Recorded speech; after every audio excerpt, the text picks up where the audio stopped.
குட்டி கதை. குட்டி கதை.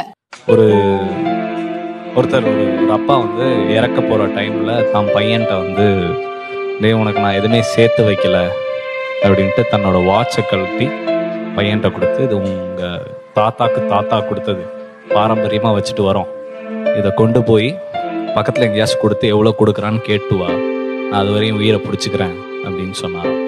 உடனே அந்த பையன் அதை வேகமாக எடுத்துகிட்டு போய் பக்கத்தில் ஒரு வாட்ச் கடையில் கொடுத்து, ஆனால் அந்த வாட்சுக்கு எவ்வளோன்னு தருவீங்க, ரொம்ப பழசாக இருக்கேப்பா, ஸ்க்ராட்ச் எல்லாம் இருக்கே, ஒரு 5 ரூபா தரலாம் அப்படின்னு சொன்னோடனே எடுத்துகிட்டு திருப்பி வந்திருக்கான். அப்பா 5 ரூபான்றாங்கப்பா, 5 ரூபா வச்சு உன்னால ஒன்றும் பண்ண முடியாதுல்லப்பா, நீ என்ன பண்ண, ஒரு அடமான கடையில் போய் இதை கொடுத்து கேட்டுப்பாரு, அவன் என்ன சொல்கிறான்னு கேளு அப்படின்னா. திருப்பி திப்புன்னு ஓடி போய் ஒரு அடமான கடையில் கேட்டிருக்கான். 15 ரூபா தரலாம் தம்பி அப்படின்னே. திருப்பி அப்பா 15 ரூபா சொல்கிறாங்க. 15 ரூபா வச்சு ஒன்றும் பண்ண முடியாதுல்லப்பா, நீ என்ன பண்ண, பக்கத்தில் ஏதாச்சும் ஒரு மியூசியமுக்கு போய் இந்த வாட்சை காமி அப்படின்னு சொன்னாங்க.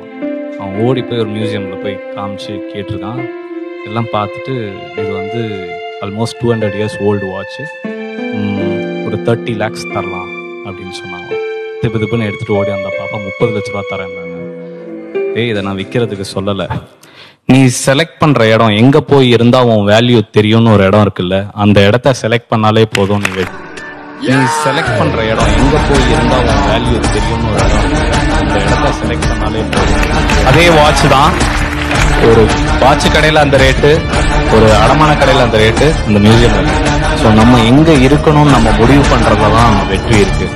நான் இயக்குனர் ஆகணும்னு நினச்சேன், அதுதான் என்னோட வெற்றி. நீங்கள் என்ன ஆகணும்னு நினைக்கிறீங்களோ அந்த இடத்த நோக்கி மட்டுமே பயணிங்க. ஒவ்வொருத்தருமே வெற்றி.